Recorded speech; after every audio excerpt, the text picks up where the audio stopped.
அனைவருக்கும் வணக்கம். இன்றைக்கி பார்க்கக்கூடிய பதிவு இப்போ ரொம்ப வெயில் அதிகமாக இருக்கிறதுனால நம்ம உடல் சூடு அதிகமாக இருக்குது.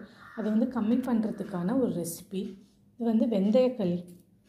பார்த்தோன்னா வெந்தயமும் இட்லி அரிசியும் ஊற வச்சுருக்கேன். நைட்டே ஊற வச்சுட்டேன். இதில் நம்ம எடுக்கிற அளவு ஒரு கால் பங்கு வெந்தயம் எடுத்தோன்னா 3/4 பங்கு இட்லி அரிசி அல்லது சாப்பாட்டு அரிசி நைட்டே ஊற வச்சாச்சு.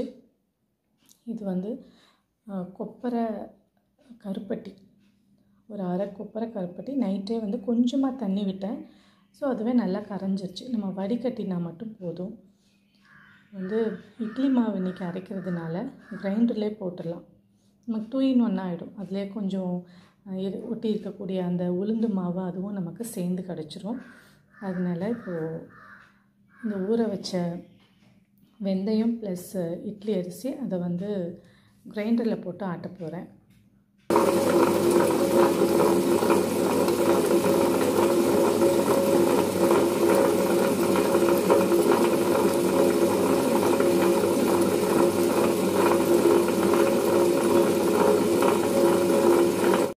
இப்போ ஒரு கடாயில் அந்த கருப்பட்டி நைட்டு ஊற வச்சது கொஞ்சமாக ஊறாமல் இருந்தது.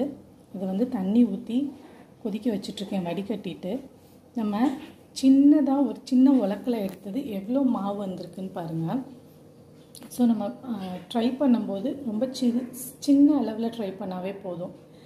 ஒரு 100 கிராம் நான் மொத்தமாக அரிசி அந்த வெந்தயம் எடுத்தது இவ்வளோ நிறையா வந்துருச்சு. இது கொஞ்சம் தண்ணியாக ஆட்டிக்கிட்டால் தான் அடி பிடிக்காமல் இருக்கும்.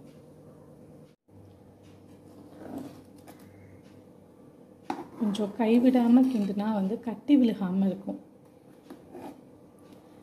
கொஞ்சம் தண்ணியாக இருக்கும்போது அடி பிடிக்காமல் இருக்கும். ஹார்ட்லி ஒரு 12 minutes ஆகும் நல்லா வெந்து வர்றதுக்கு. நமக்கு அந்த களி பதம் நல்லா தெரியும். சைட்லலாம் ஒட்டாமல் அந்த மாதிரி. களியை ஆஃப் பண்ணிவிட்டு நம்ம நல்லெண்ணெய் விட்டுறணும். கொஞ்சம் மேலாப்பில் ஏலக்காய் பொடி தூவணும். களி ரெடி ஆயிடுச்சு. கொஞ்சம் தண்ணியாக இருக்க மாதிரி இருக்குது. கொஞ்சம் நேரத்தில் கெட்டியாயிடும்.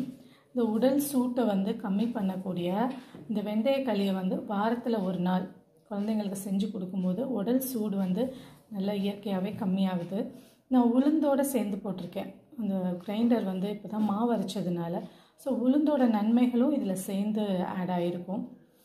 நம்ம கொஞ்சம் மேலே இன்னும் கொஞ்சம் எண்ணெய் விட்டுட்டு அந்த நல்லெண்ணெயோட செக்கு நல்லெண்ணெயோடு சேர்த்து சாப்பிடும்போது இன்னும் சுவை நல்லாயிருக்கும்.